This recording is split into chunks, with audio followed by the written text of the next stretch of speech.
بشوف النمو الطبيعي، الطفل الطبيعي، تطور الطفل الطبيعي، نمو اللغوي. يعني انت مقياس الذكاء عندك موجود في ايوه مقياس فنلند. يعني جبت كل حاجه، كل ما تتخيلي. انا درست تربيه خاصه وانا قاعده في البيت. يعني انا ليا اصحاب يعني درسوا خدوا دبلومه في التربيه الخاصه، اخدت كتبهم كلها. اروح اي مكتبه الاقي اي كتاب عن الاعاقه اجيبه واشتري واقراه واثقف نفسي، لان انا في حاجات نقلتها من كتب التعليم البصري، الكف البصري، ان انا اعلم محمود ازاي يحط البازل. فمحمود مش كان يعني يحط اقول له حط، كنت بقى زي الاعمى كده يروح ايه محرك ايده عشان يتاكد ان هو في الخانه الصح. برضه استفدت منها دي. فكنت اقرا في الاعاقه السمعيه، الصم والبكم، الاشاره، عشان اعلم محمود، لانه لازم يفهمني، لازم الناس تفهمه بالكلام وبالاشاره. ما قالولكيش ان المساله ممكن انها تقف لحد كده وما يبقاش منجولي، لا ده يبقى طفل طبيعي؟ ما هو بالتنشيط والتهقيل ممكن طفل متلازمة داون يوصل نسبة ذكائه ل 85%. أقصى نسبة. أي أقصى نسبة يعني، وده بقى على ربنا بقى بعد كده بقى كله. فهو يعني أنا قريت كله إنه 85%. 85% ده شيء عظيم جدا. إن يعني طفل هيتعلم وهيدخل وهياخد دبلوم.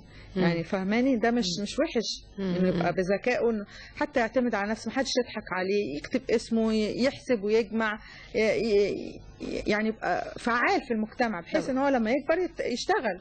انت لما محمود لا قدر الله مثلا بيجي له برد، بيجي له اي نوع من انواع الامراض، العلاج اللي بتعمليه بتوديه لدكتور ولا انت اللي بتعالجي؟ طبعا. لا طبعا، ده علاج عادي بقى. هو اطفال متلازمه داون عندهم مشكله ان هم مناعتهم ضعيفه. يبدا بقى عندي مشكله من وهو لسه بيبي، اي طفل تعبان لازم يلقط منه. فانا كنت عامله لمحمود حمايه كامله. بس طبعا اي طفل مريض ما يدخلش، طبعا اغسل ادواته كويس جدا. انا لو تعبانه ما اقبلوش، ما طلعوش طيار هوا، وانا بغير له هدومه اشوف الجو يعني محتاج ايه، ما تقلش عليه عشان مش يعرق، ما خففش عليه عشان مش يبرد. وانا ببدا اكله الاكل الصحي، مش اكله اي اكل كده. مثلا او عنده مشكله في العسر الهضم، مثلا لو عنده امساك ابدا بحاجات ملينه، عنده اسهال ابدا بحاجات كده. ما في عندهم مشاكل كتيره جدا. عندهم الجهاز التنفسي بيبقى عندهم رخاوه في العضلات، ففي مشكله عنده ان هو ما بيقدرش يكح عشان يطلع البلغم اللي جوه. فكنت دي لقطتها برضو من قسم في منتدى وكده، ان اول ما يصحى يشم الهواء الباكر الجميل لسه العليل ده، ودلدل راسه لتحت شويه واخبط عليه. دي بتساعده ان هو يخرج الكحه، يخرج البلغم اللي يعني بتنيميه على بطنه، على حجره، على بطنه وادلدله شويه كده الصبح اول ما يصحى وطبطب كده. وكان يبدا بقى يصحى نشيط وكده. برضو عندهم مشكله في القناه الدمعيه، عشان بيبقى ساعات تقفل. دي يوميا كنت اعمل تدليك للقناه الدمعيه دي، عشان لو في مثلا اي ميكروبات او حاجه تخرج، اللي هو الافرازات، عشان ما تكتمش عنده تعمل له مشاكل. دي كنت يوميا اعملها له.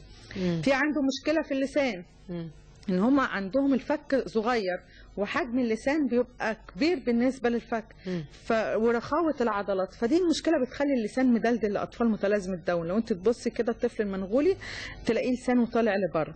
انا من يوم ما اتولد محمود اعمل له تمارين اللسان، ابدا احط صباعي، اعمل له تمسيد للثه، اعمل له تنشيط بفرشه خفيفه كده، احط صباعي واحط مثلا عسل على سقف بقه عشان يلعقه بلسانه.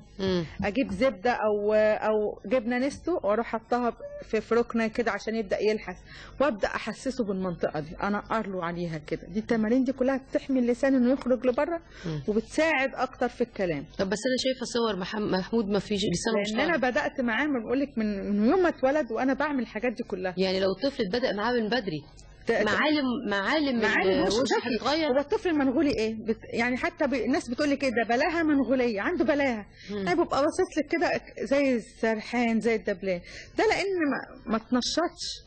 لكن انت لما تنشطيه بتلاقي بقى نظرته مختلفه، بقه يضحك بطريقه معينه، يعني بتختلف. انا شايفاه في الصور طبيعي، ولما تشوفيه معايا انا ما حدش بيعرفه وانا ماشيه في الشارع. يعني مثلا اقول لهم خدوا بالكم، لا يا بنتي انت مالك سايبه ابنك كده ليه كده؟ اقول لها اصل ليه ظروف خاصه. ايه ظروف؟ اقول لها طفل داون. يعني ايه داون؟ اقول لها منغولي. ازاي مش باين عليه؟ اقول لها ما هو الحمد لله ربنا كريم وكده. بعرف الناس عشان ازاي تتعامل، ودي الدعوه اللي انا بعملها. اي طفل عنده اعاقه او طفل منغولي داون سندروم، ابدأي معاه بنفسك ونشطيه، وانت مش هتندمي. ما تضيعيش الفرصه على ابنك، عشان